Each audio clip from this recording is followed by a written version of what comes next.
You are watching Rahinijar TV with Ilama Sayyid Abdul Basit Bukhari.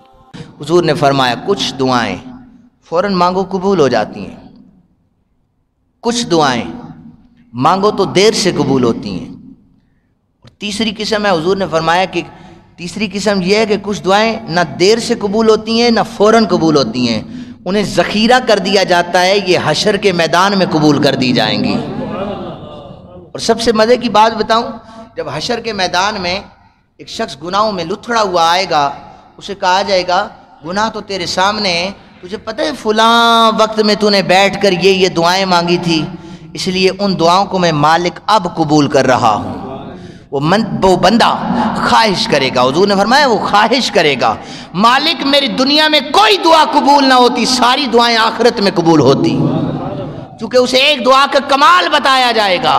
वो जो दुनिया में दुआ मांगी थी ना अब कबूल कर रहे हैं और आखिरत में सिला ज़्यादा मिलेगा।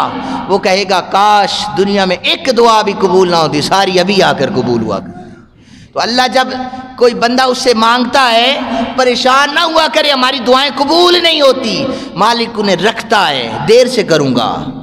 इसे किस चीज़ की ज़रूरत है मालिक जानता है, वो ज़्यादा जानता है।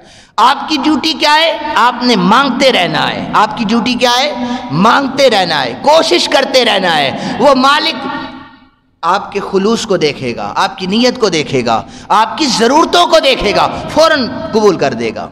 कुछ को देर से कबूल करेगा, कुछ को ज़ख़ीरा फरमा देगा। हशर के मैदान में नफ्सा नफ्सी के आलम में मेरा बंदा जब दाएं बाएं तलाश कर रहा होगा कोई मेरा सहारा बने, फरमाया जाएगा इसे बताओ परेशान ना हो, मैं मालिक वहदहू ला शरीक बैठा हुआ हूँ, दुनिया में दुआएं मांगी थी, आज इसकी दुआओं को मैं कबूल कर दूंगा।